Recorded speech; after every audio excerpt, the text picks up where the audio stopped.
Hello folks, welcome back to the channel. Thank you very much for joining me once again. You are always most welcome. Well, it's still midsummer and it's still, I think we're in our fourth heat wave now. As I speak to you, I'm recording this video because it has cooled a little. I've not been recording any videos, the ones you've been watching and thankfully pre-recorded between heat waves. And this one's, yeah, a little bit cool today. Not cool enough for me to put the jacket back on, unfortunately, which I do prefer, part of my uniform, you know. But I've avoided watches and anything else that makes me sort of hot and sweaty.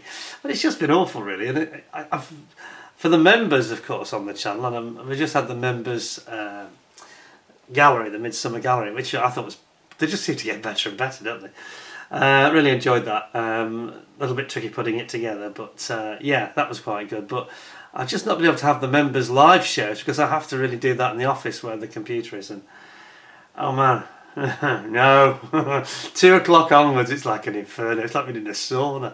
I just couldn't do that, you know. Even 20 minutes would be too much, you know. I couldn't handle it. So, but hopefully, it's supposed to be getting a bit cooler in the next couple of days, and it doesn't. When you get up in the morning now, it's not too bad first thing, you know, breakfast time. It's quite pleasant. So it is calming down a little. So I'm hoping that we're going to have a show on Tuesday. So what's that? Tuesday the 21st, is it? I think I'm right in saying. So I'm hoping that that's going to be this Tuesday. So tune in at 8 o'clock. We should have something. Might keep it a bit shorter. Might do it sort of 8 till 9:30, maybe even 9. But we'll see how we get on. Because there's quite a few things to catch up on and yeah, quite a few interesting topics to discuss. But anyway, there we go. So in the meantime, our very good friend of the channel, Neil from Creative Time Wasting, has loaned me this rather interesting kit. In fact, he's loaned me 4 kits, sort of medium to small kits, which is nice for a change because they don't take too long, especially in the current conditions. I can't handle a huge kit, you know. So we've got the Panther Type G, and this is the 48th one from Tamiya. Which I think was one of the kits. I think it was himself that maybe built this already. I wasn't sure it was the 35th, can't remember now. I'm sure he's told me, but he did actually share photographs that was in the gallery for the Midsummer Gallery. I think it was one of these. So there's an early and a late version as well. The late version's got the protective skirts on the side to protect the tracks. Highly accurate. Now these one for everybody swears by these kits, you know, these Tamiya kits. Not only is it Tamiya, so it's going to be great anyway, but they're just a nice scale and they're quite easy build.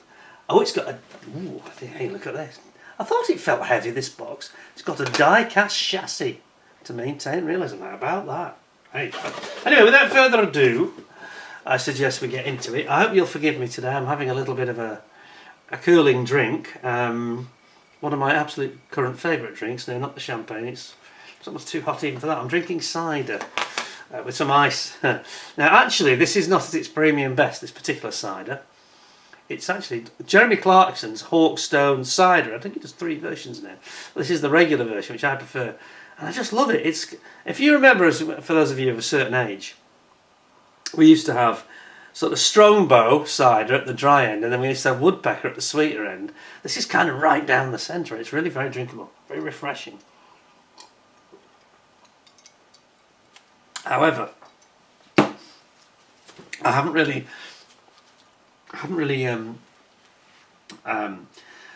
used and processed and handled this very well, this particular bottle, because I actually had a drink of it last night before going to bed, just a small one. And then I pumped it, I vacuum pumped it, and I think that the vacuum pump failed, the actual little stopper, you know, because when I went to it, it's gone flat. So it's not at its premium best, but don't let that put you off. It's a wonderful product. Everybody knows I'm a fan of Mr. Clarkson. Here he is. I'm going off the subject now. Saint Clarkson of Chipping Norton. Save us from electric vehicles, electric motors, there we go. But yes, I'm a big fan of Mr. Clarkson, but actually I don't rate his beer. I don't know what it is about the Hawkstone beer. The lager, Pilsner, is it? The lager, I think it's awful. I really do think it's awful. But the cider I think is the best on the market, so maybe they're just, I don't know, maybe it's my own preferences or taste, I don't know, but that is my view. I don't rate the beer, but I do rate the cider very highly. One other thing before we get into the model review, I want to just share with you, which is kind of a Peter Goes Rogue thing, but quite a few of you will find this a little bit amusing, I think. Just bear with me because I've got some photographs to show you. Those of you who might have been watching the channel Peter Goes Rogue last week, you will probably have seen that I was talking about... where is it? Yeah, there's a little video here. I was talking about the greatest car in the world, the Skoda Yeti. Yeah, not in fact my amazing Porsche, which is now back sitting behind me, by the way. And the Yeti had this air conditioning problem, so I thought I'd share this with you just before we get into the model. It's just for a slight... I'll just go off at a tangent and indulge me for a moment. I think you might find this amusing. So this is the state of my wife's, not mine really, but this is the state of our Yeti, having its air conditioning condenser replaced, and this is what it involves. Now on some cars they come out quite easy, they're almost designed to be removed at some point, not so much on this particular product. So the headlights have to come out, and we had some problems actually because on this one, I don't know if you can actually tell, this has got, actually our Yeti has got a failed, the actual mounting for the headlight has failed, and this is a bracket, an aluminium bracket there, that was actually fashioned by the garage. It did quite a good job of it. Without that, you'd have to buy an entire new headlamp, and it's about £400-500, I think. It's something horrendous. Anyway, the story goes, during I'll show you more pictures in a second, but everything had to come out. The bumper had to come off, the actual bumper underneath had to come off, the top bracket, which supports the radiators and the bonnet stay, that all had to come out.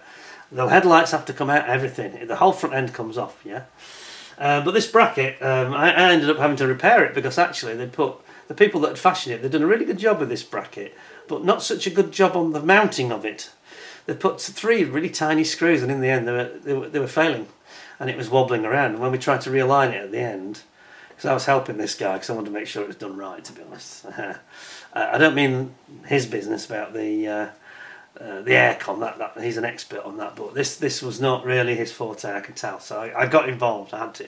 Anyway, it was kind of misaligning the round spot lamp, you know, and I knew something was wrong, so I realised, and I had to get involved. I had to get some alternative screws, and we had to do a bit of a Ron Dennis job on it. Anyway, it's fine now. Anyway, I'll zoom in, you can have a look at some of the rest of the horror. So this is what can happen if you need your air conditioning condenser replaced. And if you've got a Volkswagen product, chances are, like a Golf or similar, you are probably going to need the same. That's the actual unit itself. It's a big unit, but it's only 1 centimetre deep. It's really thin. And look at this. So you can see there that we've got, you know, the whole top's gone. This stays to hold the bonnet up because the bonnet stay normally goes on the top panel, which is now gone. So we had to fashion a means of actually having this safely hold the bonnet open, because the bonnet's actually very heavy on this car, really heavy bonnet. You don't want that coming down on your head, it'll do you serious injury. So everything's got to come out. It's just, I mean, look at it. Oh, it's just in bits. Oh, looks like we've had a head-on crash. Now this is the same car I showed you just a week or 2 ago, and I was showing you how clean it was under the bonnet. Well, it had to all be re-cleaned a little bit, but I don't know, it's just horrendous. And that was just a photo for interest. Obviously this is your alternator, but this is the compressor, the pump, which drives your air conditioning. And this is the interesting part of the story really, because that was replaced. You can probably tell it's all shiny looking, quite new. And that was replaced last July at a cost of £500 and then re-gassed. And this is where they went wrong. They didn't realise that it was the condenser that was actually gone. It may be that was gone as well, but after 13 years, you know, well, it was 12 years then. But unfortunately they went down a bit of a rabbit hole, and they went and replaced the wrong thing, it seems. Really the radiator needed replacing. So everything's been done now. It's been regassed, it's got a new condenser, new compressor. We've basically got new aircon. Oh my god, it's heaven. Jump in that car now and it's like, and he said to me, you know, do you want to try it, you know, are you satisfied? And I said, no, I'm not happy. And he said, why?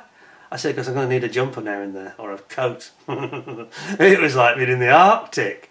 And it's instant as well, you know, there's none of this firing up. One thing he told me as well, just for future advice for everybody, he said, you'll notice as part of the dehumidification process in the circulation, the way the pump works, when you get a new car, or when you've had it done like this, replaced as new, you'll always notice it dribbles water. And that's the water it's taking out of the cabin, basically. And he said, and when it stops doing that, that's the time to start worrying. He said, you know, your car should always, if you had the aircon on in hot weather, should always be a little dribble, just a few dribbles of water under the car. He said, and if it's not doing that, that's a sure sign that the system's starting to go wrong. You're probably losing pressure, or you may be having a failed compressor or whatever. He said, so just be wary. Very interesting, isn't it? Anyway, the Yeti is now like an ice box. It's like the ice palace in Die Another Day, you know. Anyway, there we go. Just thought I'd share that with you, but it was a lot more involved. He did it though, he's very quick, this guy. He did it in 3 hours, took it all out, replaced it, put it all back again. I was absolutely paranoid though. There was bits everywhere, but mainly the clips and the screws, and there was dozens and dozens and dozens of them. And I said, where do these all go, you know? Because I'm quite a good mechanic, and as I said to him, I'm a good mechanic, but I'm no sort of heating engineer. I'm certainly not an electrician. And he said, oh, no. He said, most of these little clips and bolts, they're actually for the under tray. And he was right, because he put the basic car back together, and there was still like about 20 clips and these little like grommet type screwing fixings, you know. And he was under there, and it took him about 35 minutes to put the under tray back on. That was the biggest part of the job, was taking the under tray off, putting it back again, because of all these bits, you know. Crazy. Anyway, it's done, finished, and we got quotes. So this is the upshot is, one Skoda dealer quoted me £940. The other one quoted me £780.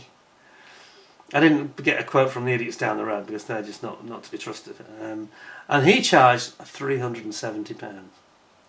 Now I will just say, I'm not going to name names or anything like that, but he did a fine job and he knew his business, but maybe he wasn't the most careful guy in terms of avoiding scratches and things, but I knew this already by the way he behaved when he came to look at it. So I had covered, I should have taken a photograph, I had covered all the wings and all the areas he's going to work on, the bumper edges and the corners, with plastic film and also Tamiya masking tape, just so there was no danger of him damaging it, because it did happen last year on the other side when these guys took it off for the compressor. They managed to scratch the bumper and clip a paint off one end, which had to get repaired. So I wasn't going to have that again. And I did this what looked like a completely over the... My wife said this is completely over the top. You know, you're not Ron Dennis, this is ridiculous. Do you know what? I absolutely got it right this time. Dead right. It wasn't too little, it wasn't too much, it was just right. Goldilocks moment. Because I remember thinking, did I need to put more on? No, I don't think so. I think you just covered the right areas. So he was able to lean over the side and put his hands on them. All the wings were protected. And this is just like an easy peel film that comes straight off and leaves no residue or anything. Anyway, I digress. That was really a Peter Goes Rogue thing, but I'm not doing Peter Goes Rogue filming this week. Maybe again soon though, because we've got to talk about Ron Dennis, and we're going to talk about Formula 1. I'm filming this video on the day of the Spa Grand Prix, and I sense that in this Grand Prix race there may be problems, but we'll talk about that another day. Let's get back to Neil's kit, see what we've got here. So, open the box. It is a heavy box for a little kit, so I think that there are good things inside. What have we got? Over there. Oh, got the usual sort of sandy colour, desert yellow. And then we've got this, we've got this metal. Oh, now, does he want me to open this? I'm a bit reluctant. Test that out, I think. Where's that tape to? I think that's a bit odd. This is the die cast base. How did it come out? I can actually snip that. I'm going to try and do this in a very sympathetic way if I can. Is that not actually open, I think? It says. How does it work?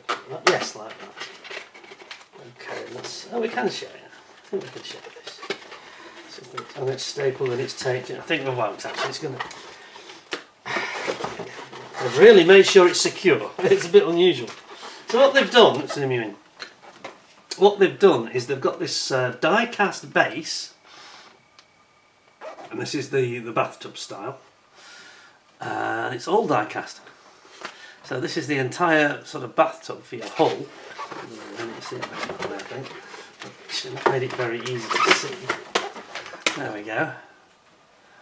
And it's just all die-cast, which is great, strong, you know.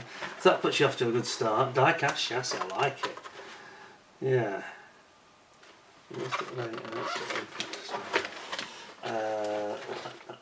I think we are going to get it out. I think we can just reseal that.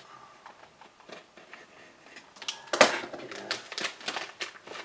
I think we can just reseal it. I can reseal the bag for him, it's not going to be a problem. He says.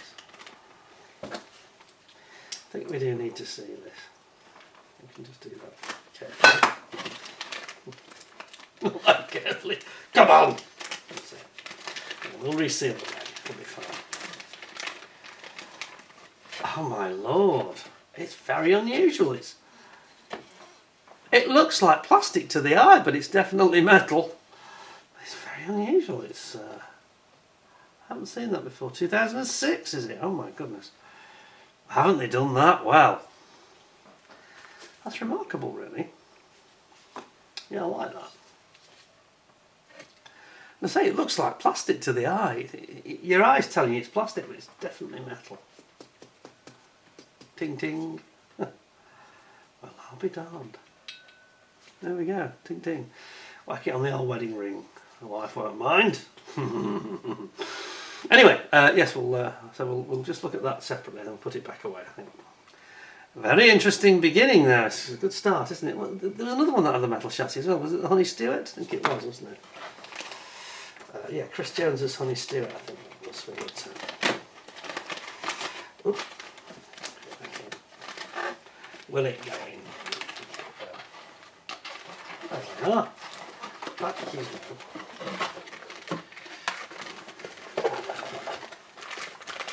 There we are. Right. bit unusual the way they packed it. Let's have a look at the instructions. So, bit of history for you. Ready? Let's have a quick swing of the old cider. Yes, it's just gone a bit. It's just lost its sweetness because it's gone a bit vinegary. No, it's not too bad. It still tastes better than most other ciders. It says developed to counter the Soviet T-34 tank, the Panther was produced from 1943 until the end of the war to serve alongside the Panzer III and 4. The 4 being the Tiger, of course. No, it isn't. That's the 5, isn't it? Panzer 4, Panzer 4, Panzer 3, Panzer 4. Am I getting that right? That always throws me. The tank's cutting-edge design featured sloped armour and a powerful 700 horsepower Maybach V12 engine, and a turret placed far back in the hull mounting. Mounting a 7.5 75mm KWK 42 L70 cannon. The main gun was even more devastating than its size of 75mm would actually suggest, due to its large propellant charge and long barrel giving a high muzzle velocity. Lethal. First seeing action in the Battle of Kursk in 1943, Panthers showed great potential, taking out T-34s at a range of 3,000 metres. Bloody a mile, isn't it? 3/4 of a mile. While losing few of their number due to their 80mm frontal armour. You just ricochet off, you see. However, tanks at Kursk suffered from many mechanical problems which had to be remedied later in following versions. In March 1944, the final G version entered, following the Aus D and Aus V. In order to simplify production, the G featured a new hull with a single plate flank armour. Single plate, okay. The driver's vision port was replaced with a rotating periscope. Oh yes. While the driver and radio operator's hatches were changed to hinged hatches instead of the rotating hatch they had before, didn't they? I wonder why they did that though. Unless it's just cheap to produce. From September 44, the gun mantlet was fitted with a curved lower chin. Oh yes. Curved lower chin piece to prevent a ricocheting shot trap. Yes, so in other words it fills in and stops the early versions. It could go straight between the chin and the actual turret base. Flash suppressors were added to exhaust pipes for night operations, and crew compartment heater was installed over the left engine fan grille. Ooh. With production totaling 2,953 tanks, the well-rounded Panther G was one of Germany's main tanks of the late war period. It's probably the most numerous, wasn't it, actually? Right, so we've got some decals, which... Oh, is it open? Yes, no. Now then, this is where I get to use Neil's... Neil kindly sent me this very useful staple remover, specifically for the Tamiya kits, and it's worked a treat. Look at that, perfect first time. So you see, I didn't lose it. I've kept it waiting for another Tamiya kit. Okay, so we've got just your regular markings, really. Nothing special here, really. Don't have an awful lot of decals on the tanks, do they? Really, just the ID number and the German marking, and that's really it. Yep, nothing wrong with those. Okay. Try and get that back in the bin.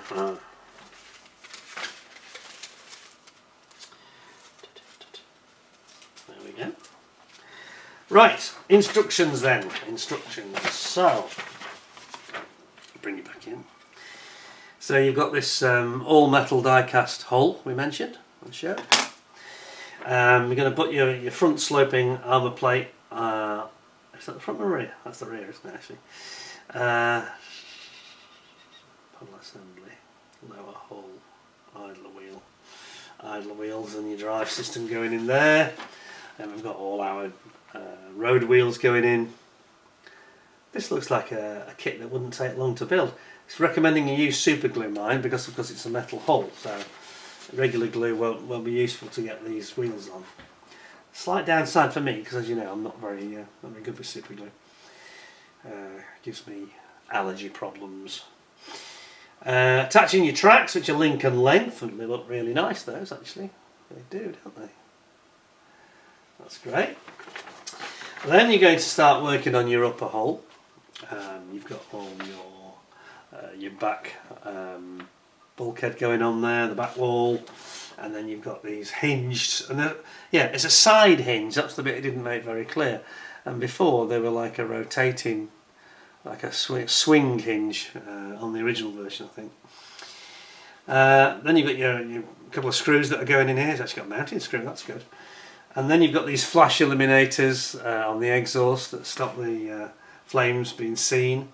There's actually two different designs here, two different versions. The early or the late version. So which is which actually, guys? Just to clarify that. A and B. So B is the late version, A is the early version, just going back to this. So yeah, when it says A and B, yeah, A is the early, B is the late. Oh, it's got C and D. Oh, hang on a second, it's getting more complicated than I realised. There's more to this than I... C and D. D is an early. So B and C are late. A and... That's confusing, isn't it? A and D are the early. Oh, God. A and D are earlies. And B and C are the late. And yet it's got... That doesn't make sense to me, because that looks like they may have made a mistake, or something's not quite right, because A and B being early makes more sense. C and D, how can that be? Because they've got two different designs, so I don't see that they're mixing them up. Doesn't make sense. Anyway, I'm not going to get bogged down with it. Then you've got your jack at the back going on. Quite a powerful jack, I'm sure this is. Be able to jack up a Panther tank. Jeez, what was it? 45, 50 ton? Did he say that? Did he give a figure? Didn't, did it? No, it didn't quote a figure, actually, interestingly. Unlike Tamiya, I think it's about 45 to 50 ton. Then you've got all the your various hull parts, and the heater unit. That's nice, the way they've done this. Mentioned the heater unit for the crew compartment, and there it is, look. Heater unit for crew compartment. It goes over the fan, so all the hot air coming out of that engine is to heat the... goes back in to heat the crew. It's got a pump, basically, fan and a pump. Off you go. engine access hatch. I like the way that, you know, they're labelling everything, making it absolutely clear. So it says there, you know, jack. There's the jack. And then you're describing all the other components. Bow machine gun. Bow machine gun. And then you've got your, sorry, very good job there, haven't I? Bow machine gun. And you've got your cable, towing cable. Roof tool racks, gun cleaning rod case. I like this. I mean, it's not an expensive kit, this, and they haven't spared any detail or quality, have they? Just come back a bit. And then you've got that top, the top deck then being bedecked with all its things like the gun barrel mounting, the fixing clamp, machine gun going in, towing hooks, towing eyes, I should say. Searchlight going on there. You've got all the various tools going down the side here. Then you're going to start assembling your turret and your gun, which comes in one piece. It's not a metal barrel, sadly. Escape hatch. And then you're going to build a turret, and here it is. Building up your turret, the gun mantlet,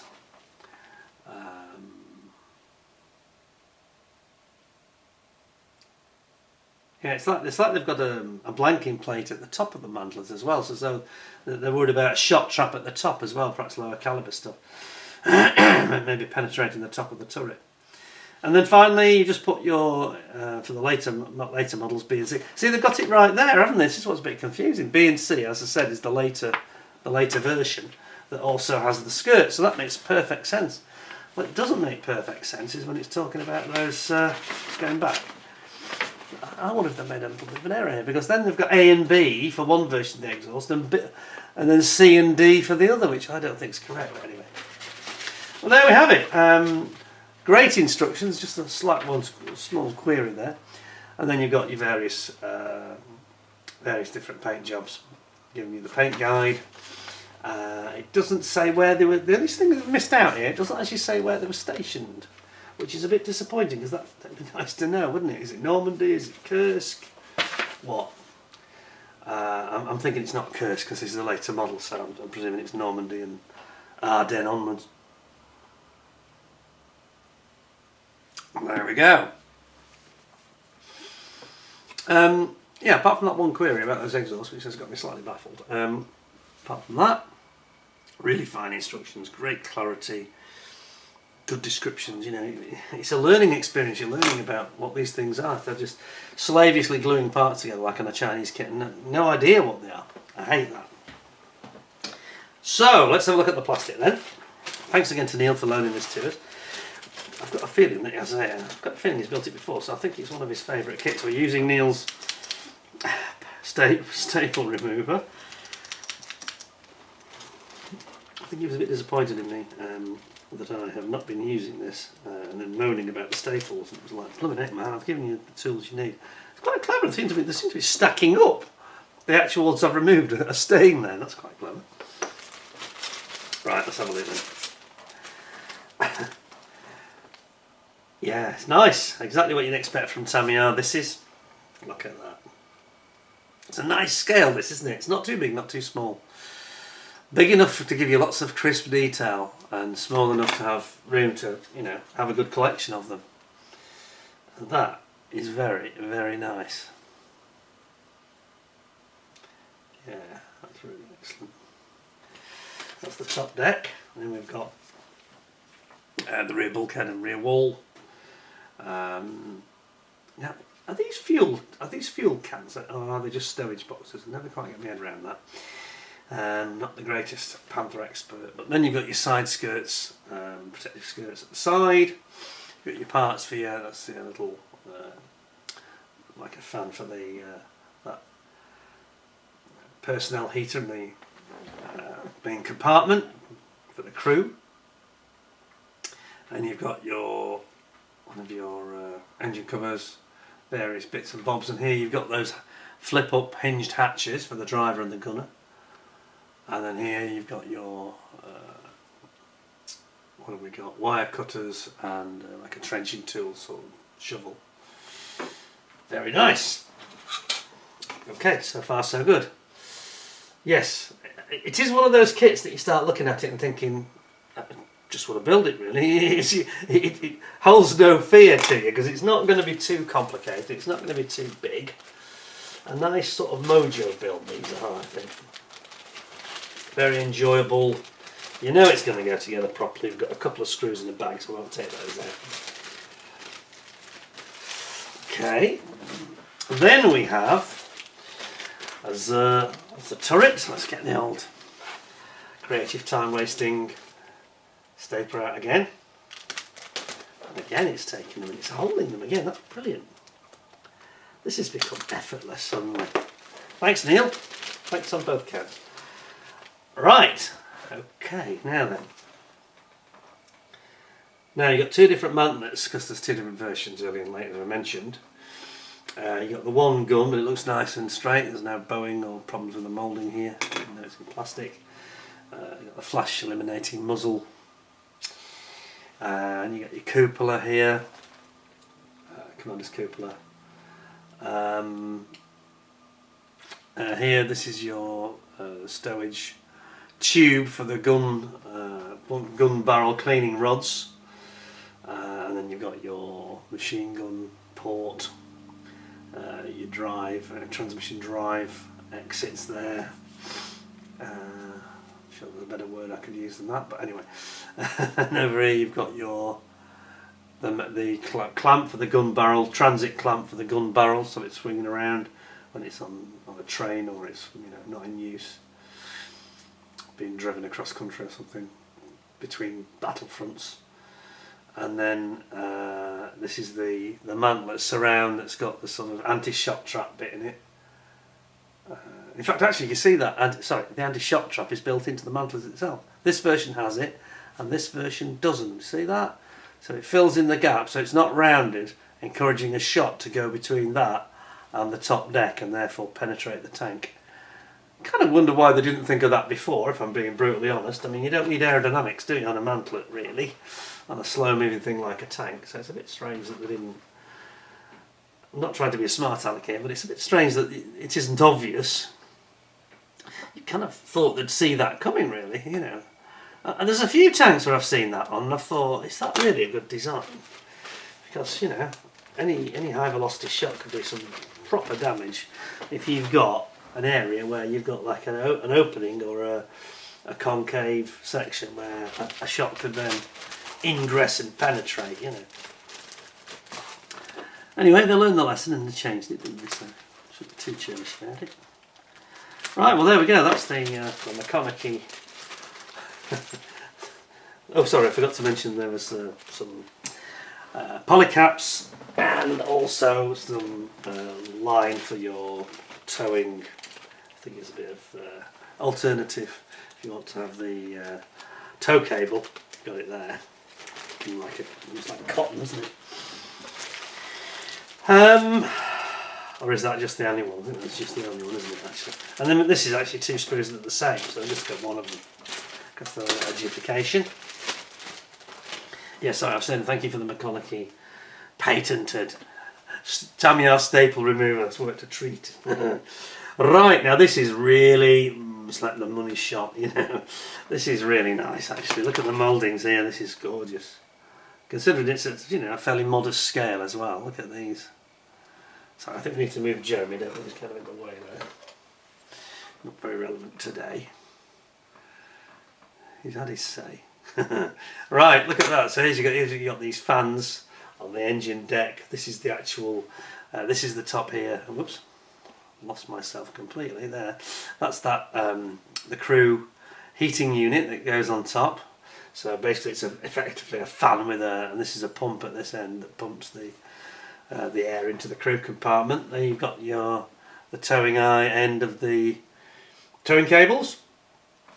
And then interestingly over here, here's the two alternate types of exhaust. which I think they've got slightly wrong in the instructions, or it certainly has the potential to be wrong, because they seem to have got a little bit muddled between the two versions. Just on that one point. I like the way it's got the hollowed out end of the exhaust. That looks nice. I think that's quite impressive, to be honest. Yeah, I like that. And then you've got your Lincoln length tracks, which look really, really special. Superb moulding. Look at that. Really nice. Look at the side as well. Absolutely fantastic. Yeah, I like that. And then they've got the road wheels, the main road wheels, which are again beautifully moulded. Got all the bolts on them. You got your idler wheels here, and here's your sprocket wheels here. And remember, there's two of this sprue, so there's a duplication, so there's two lots of everything that you see, which is why it only shows one set of sprocket wheels and one set of idler wheels. The rest are in this one here. Excuse me. Isn't it nice? Isn't it nice? It's a really nice little kit, that.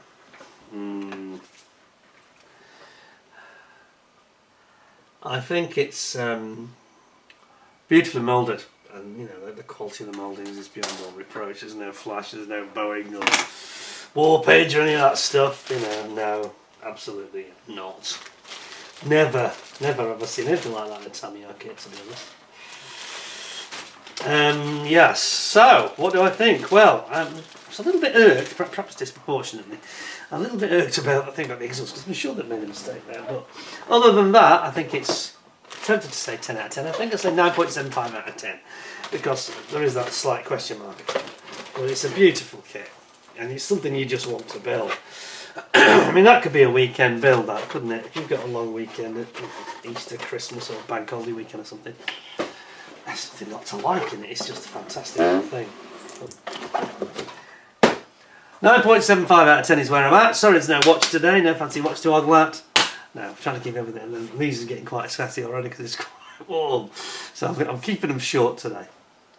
Thank you very much for watching. Thank you greatly to Neil from Creative Time Wasting, not least for his staple remover that he sent me, which has made life a lot easier today. Thanks very much for watching. Hope you enjoyed it. Thought it was interesting. I would certainly recommend. I mean, what are these costing? 20 quid? 20 and 24 quid, I think now. It's a no-brainer. It's just such a superb kit, you know. Yeah, I just definitely wouldn't hesitate to go out and buy one of those. I've great fun with it. And you know, you can afford to buy a couple, can't you? Make a diorama and get a Sherman involved and all that, because there's lots of others in the range, of course. Thanks to Neil, appreciate your support there, and thank you to everyone who watched. Thanks to all the members. We will be getting our members rewards starting to go out very, very soon. I'm just waiting. We've currently got the unit, we've got all the kits in. I mean, all of them. Oh, apart from the ones that Neil sent. They're repainting the floor. It's not affecting my particular storage unit, but the whole building's having the floor repainted, so it's out of action till next week. So yes, but by the end of this month, the first kits will be going out to people, I guarantee you, and I'll let you know when that is as well, because I'll be asking you for a bit of postage. Anyway, thank you very much for joining me. Take care. Hope you stay fairly cool. Try not don't get too much sun, because it's a summer that you're not going to forget. This makes 1976 look like child's play. I was very lucky in 76. I remember it well, but we just moved actually, just a year, 6 months beforehand. 8 months. 8 months before, we moved from Suffolk. Oh, I can't imagine if we'd still been living in Suffolk during that summer of 76. That would have been, because even the ordinary summers there seemed very hot. But we'd moved to the Lake District and we were living on the coast. I think it was the perfect place to endure that long, hot summer because of the lovely cool sea breezes. It was actually really nice. My sister and I used to fly our kites on the beach and all sorts. Happy days. Anyway, I digress. Stay well, stay safe, stay cool, and I'll see you again in the very near future. Until then, thanks very much for watching. Take care of yourselves, and bye for now.